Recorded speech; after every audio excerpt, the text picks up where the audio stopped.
Story 1. I've lived alone for the past 20 years. I'm a bit of a hermit.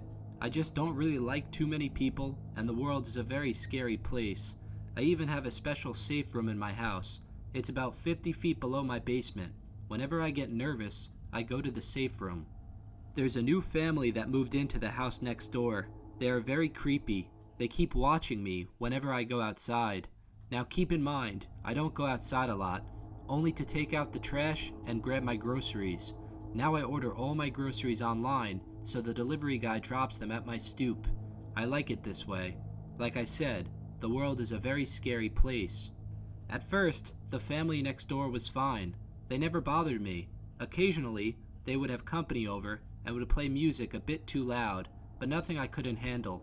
I would simply head to the safe room and spend the night down there. Things started to get out of control when their son started hitting his baseball over my fence. He would jump my fence and enter my own personal property to retrieve the baseballs. The first few times I let it slide, but one night it got to be too much. The kid hit the baseball straight through my kitchen window. Alarmed that someone was after me, I grabbed my crowbar and ran straight into the safe room. I locked myself in there for 3 days. I prayed to God that nobody would enter the house. A few days passed and nobody showed up. I simply patched up my window and carried on as usual. A few nights after that, my groceries were delivered. The usual delivery guy was out sick, and his replacement left my food at the end of my driveway. I know what you're thinking. It's dangerous to go out to the end of my driveway. The bad people could get me, but I had no choice. I waited until it was nighttime and grabbed my crowbar for protection. I slowly walked down the driveway, placed my crowbar into one of the bags, and picked up the groceries. As I began walking to my front door, I nearly fainted. The kid that broke my window was standing on my porch. He was holding a tray of what appeared to be cookies. If that's what he wanted me to believe, he would try to frame it as an apology for breaking the window and fool me into eating them. Not today, though. "Can I help you?"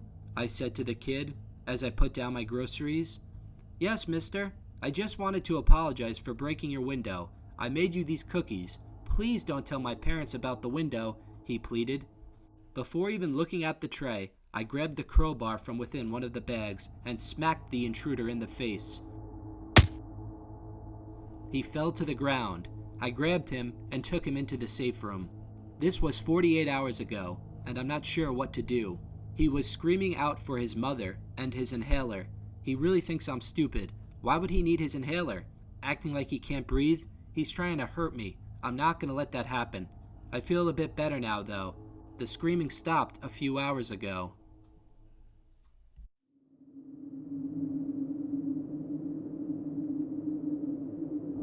Story 2.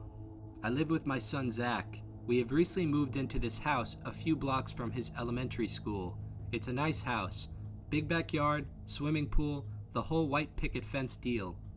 Everything was perfect until I met our neighbor, Carol. Carol was a widow of about 75. She didn't have any children of her own. At first, Carol appeared to be an innocent older woman. She would always say hello to me when I left for work. She would also say hello to Zach when he walked to school. Things all started to get a bit strange when Carol started giving Zach candy on his daily trips to school. At first, she would walk out to the street and hand him the candy. But then, she started calling Zach to come into her house to get the candy. After Zach told me this, I scolded him for it and told him to stay away from Carol. This was getting darn right creepy. A few days later, Zach was late coming home from school. Sometimes he gets delayed as he talks with his friends after class. However, when a full hour passed, I started to get worried. I gave him a few calls that went straight to voicemail. Just as I was about to call the police, I heard music playing from Carol's house. Without a second thought, I walked directly to Carol's house. I told Zach not to talk to her, and I was now livid. Without knocking, I entered the front door. When I walked in, my jaw nearly dropped to the floor. There was old waltz music playing on the record player. Carol was dancing with Zach. Her entire living room was covered with Zach's pictures. Pictures of him on his way to school. Pictures of him playing in the yard. Pictures of him sleeping in his bed. This woman somehow got into our house and was stalking my son. I grabbed Zach and rushed him out of the house. Carol screamed after us, but I ignored her. I called the police, and Carol was taken to the state psychiatric asylum. Villains are not always mysterious men lurking in the shadows. Anyone can be dangerous, even the defenseless old lady who lives next door.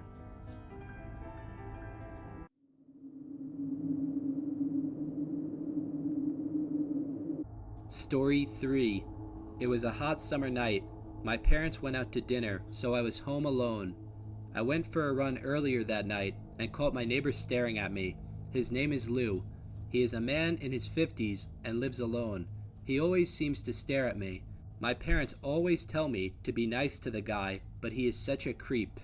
I was sitting in my living room watching a new Scare Central video when there was a knocking at my front door.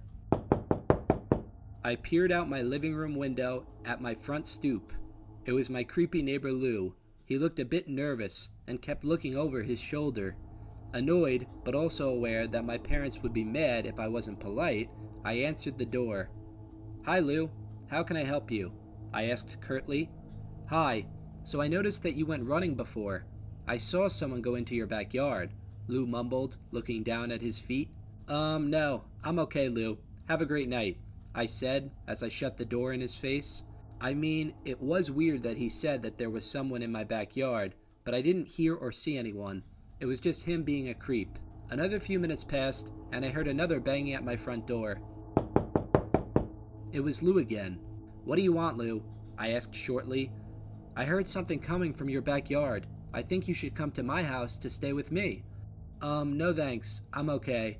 Have a good night," I said as I slammed the door in his face. I completely disregarded everything he said about my backyard. Lou himself was the thing that was creeping me out. Why would I stay at this weirdo's house? Is he just sitting at home watching me all night? A few minutes later, I started to get ready for bed. I was brushing my teeth in the bathroom when I heard something shatter in the living room. It was as if someone had knocked over a vase. I walked towards my living room and saw two large men dressed in all black. They were wearing ski masks and had large machetes. As soon as they started approaching me, my front door bursted open. It was Lou. He kicked down the door and had a large shotgun.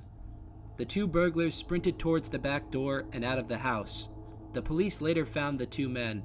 It turned out they were responsible for 3 break-ins and 1 murder that took place a few years ago. There's no doubt in my mind that Lou saved my life that night. Never judge a book by its cover. That creepy neighbor might end up saving your life.